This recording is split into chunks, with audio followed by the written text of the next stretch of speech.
Hey everyone, Cahlen here, and I just wanted to kind of show you guys the grasshopper infestation that we had this year. So I was thinking that maybe I had attracted all of these grasshoppers that we're getting this year because of how successful and how many sunchokes were growing, and the spiral garden especially being successful because of the electrocultural tana, which is a spiral in the ground, which is basically the entire size of the spiral garden, is doing really well. I figured that that is why there's so many grasshoppers, because there's so much food.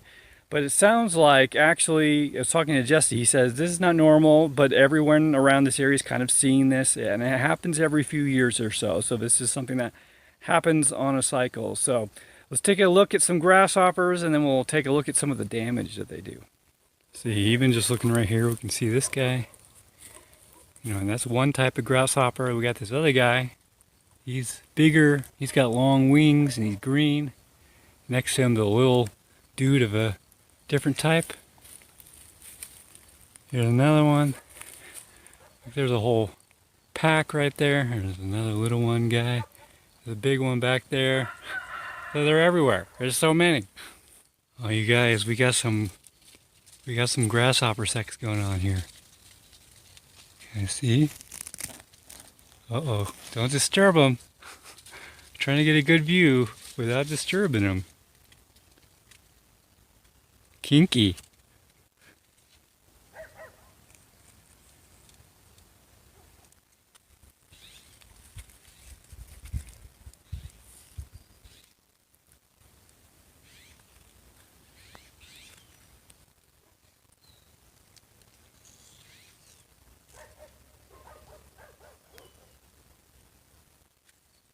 Can see on these leaves here, they leave a lot of poop. And this poop ends up on the ground, so you can see all these black dots, which are everywhere. Look at all these. That is 100% grasshopper poop.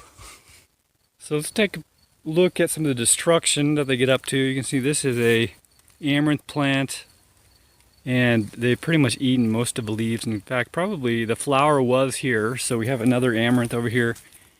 You can see there's the flower. You can see there's a little grasshopper right there. But I caught them eating those, so it looks like this whole flower got eaten.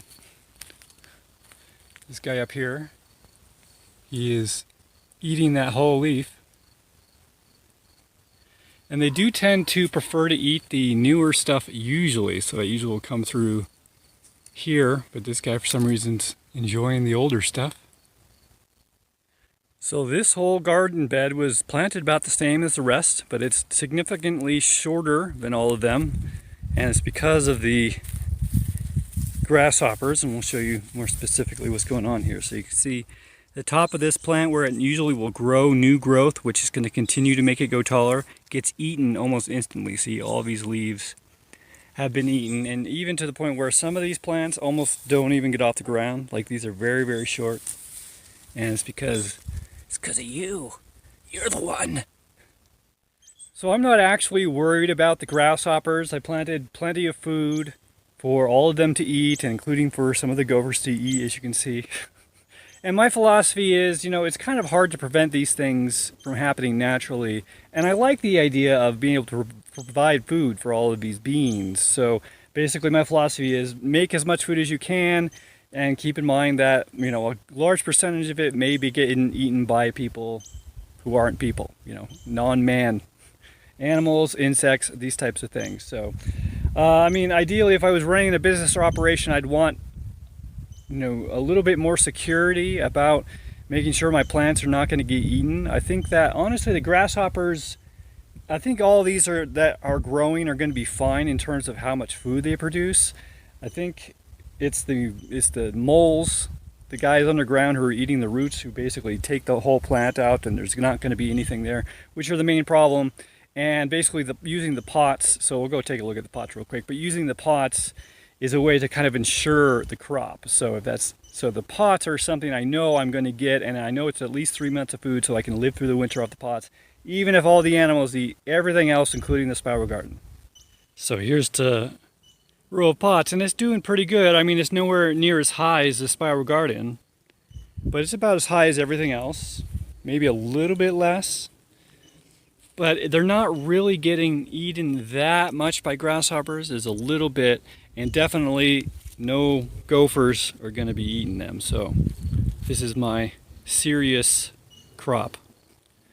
And another reason I don't really worry about the grasshoppers specifically for survival situations, like, oh, they're going to eat all my food, is because you can eat them. You can eat the grasshoppers. And I know there's a lot of people who feel weird about that. Like they have this, it's like the veganism thing. It's like the World Economic Forum or whatever is pushing veganism, so therefore veganism must be bad, and they're also pushing insect eating, so therefore insect eating must be bad, except that people have been eating insects forever and it's kind of natural. There may be something to this chitin, the type of chitin, indigestible stuff in the exoskeleton of the insect, which may be bad for you, but you know, probably not bad enough that you wouldn't eat it if you needed to survive. So basically I'm saying, if Jesse was saying that there's some ancient local knowledge or something like that of when this season comes around, every few years you're going to get the infestation of the locusts or whatever the insect is, and that year